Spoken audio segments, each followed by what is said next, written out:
be over here, VIPtv, down at VIP offices with Mr. VIP himself, Steve Wood. How are you doing, mate? Yeah, doing well, Lee. Back from the Wayne for some other show. Yeah, we've just been down at the Marco Stadium. It's a Box Nation show, is it? Box Nation show, live Box Nation tomorrow. I think it's going out at 7 o'clock live. Yeah, and cracking lineup, isn't it, mate? Yeah, I was just going to say a lot of good prospects and potentially good top of the bill with Jack Cattle and Hughes as well. Yeah, and Luke Blackledge, who's supporting it against Ismail Tete. Yeah. Did you thought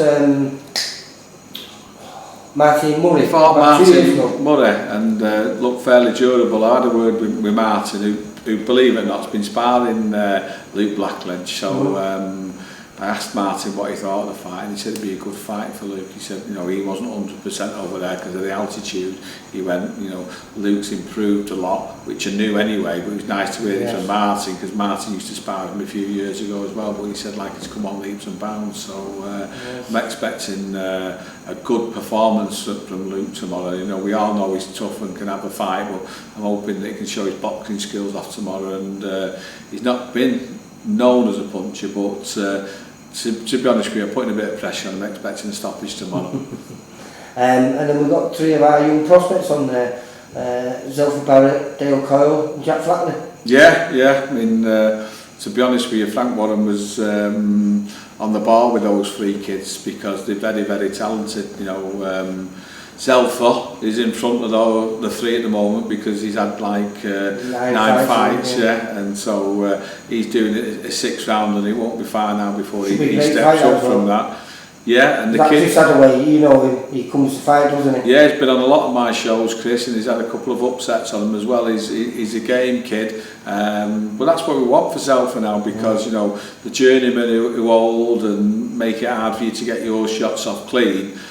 He's had and he's learned those lessons, and those lessons will help him when he progresses and not having everything his own way. But tomorrow he'll come and have a go at Zelfa, which I think will give us the chance for Zelfa to shine. Didn't shine last time because of the circumstances, which we know. But tomorrow night I think everyone on Box Nation's going to be talking about Zelfa after that fight.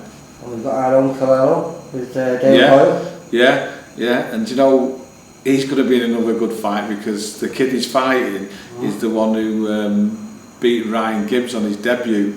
Over in North Wales. That's the one, And he flew out.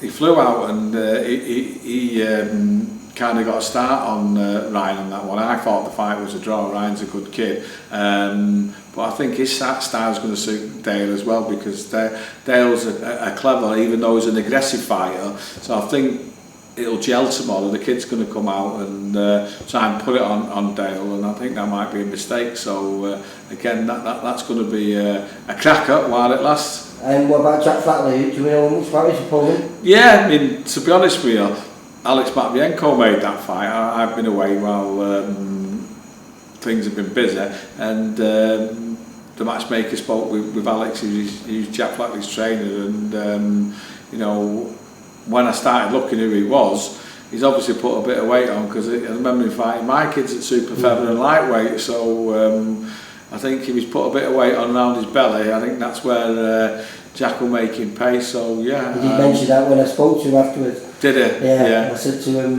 how's it going to go? He said, well, I know what I'm targeting. Yeah. So I think young Mr. Flatley might get his first stoppage as well tomorrow night, and he's looked good in his other three fights. He's very aggressive, very strong, determined, and a decent kid. 2 ABA finals. So he'll look good as well. So let's hope they all get live on telly supporting Luke and Jack Flatley. And like you just mentioned to me then, is that if you keep the poster from this show, in 3 years' time, we think we'll be turning down and saying, Christ, they were all on one bill together, because they'll probably be all topping bills in we're not even mentioning Jimmy Kelly's making his return on Jimmy Kelly's making his return. I tried to slip Rick Goddings into him, which I thought would have been a good fight for them both. Because he's a local lad as well. Yeah, and Rick had sold some tickets there, but they turned Rick down, which I'm surprised. He just fought for a world title, so you'd have thought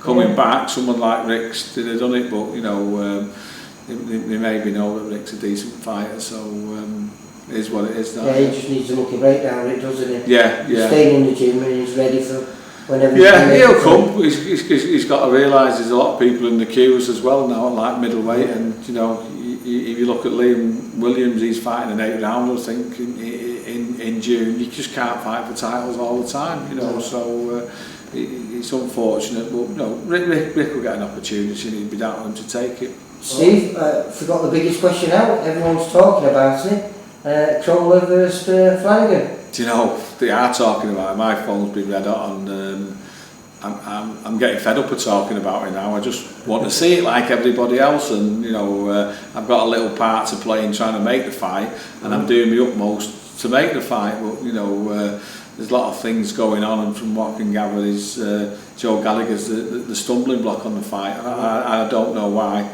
I've not got nothing nice to say about him, so I'm not going to say anything. You know, everyone knows we don't like each other, and that's what it is. But the bottom line is, you know, Anthony Crolla deserves that fight. Teddy Flanagan deserves a fight. You know, they both come up the hard way.